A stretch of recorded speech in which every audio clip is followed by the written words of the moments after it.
আসসালামাইকুম গায়েস, আমি ফাহমেদ রাব্বি। সবাইকে জানাচ্ছি নতুন বছরের শুভেচ্ছা, শুভ নববর্ষ। তো সকাল সকালে সব কি নিয়ে চলে আসছে তোমাদের মাঝখানে, এটাই হচ্ছে তোমাদের চিন্তা।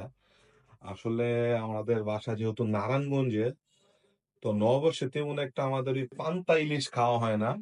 সাত সকালবেলা ওইটা হয়তো দই চিড়া, ঠিক আছে, আর নাইলে হচ্ছে ভারী রকমের মিষ্টি দেওয়া হচ্ছে পরোটা টরোটা খাওয়া হয়, বা লুচি যেটাই বলো। যেরকম এই জায়গায় আছে গিয়ে হইলো রসমালাই, দই, তারপর হচ্ছে ক্যারামাল পুডিং, আর এই জায়গায় হচ্ছে চিড়াকলা। তো এই হচ্ছে আমাদের নববর্ষের নাস্তা, বুঝছো? তো এই রসমালাইটা কিন্তু যেন তেন রসমালাই না ভাই, বা এটা কুমিল্লার রসমালাই না, এটা হচ্ছে ঢাকা নবাবগঞ্জ এলাকার রসমালাই। দেখছো কতটা ঘন, মানে এটা আমার কাছে কুমিল্লার রসমালাই থেকেও বেশি ভালো লাগে, বুঝছো? মানে বেশি পছন্দ ভাই। একবার থিকনেসটা দেখো কত ঘন।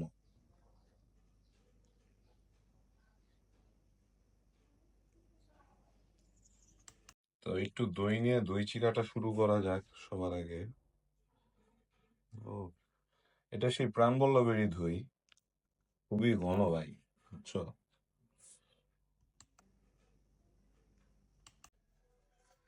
তো এই দই চিড়া বুঝছেন, প্রাণবল্লভের দই, স্পেশাল ক্রিমি দই দিয়া।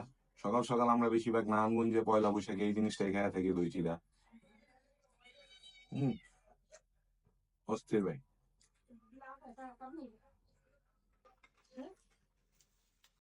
এখন হচ্ছে লুচি দিয়া হচ্ছে রসমালাই, তারপর হচ্ছে দই খাবার পালা। আর সকাল সকাল এত হেভি খাওয়া কতটুকু যুক্তিযুক্ত এটা আপনারা আমাকে একটু জানায়েন।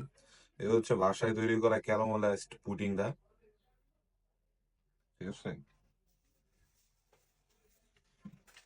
একটু দইটা সরায়া নেই। এই লুচি,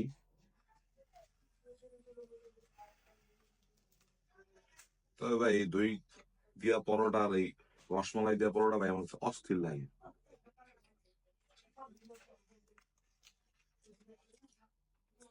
কুমিল্লার মাতৃভান্ডার থেকে উঠছেন, এই রসমালাইটা আমি আগে রাখি, আমার কাছে এটাই ভালো লাগে।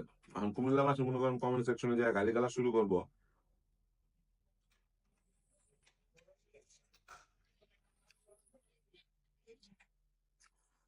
তো এই হচ্ছে আমাদের নববর্ষের নাস্তা, বুঝছেন নি?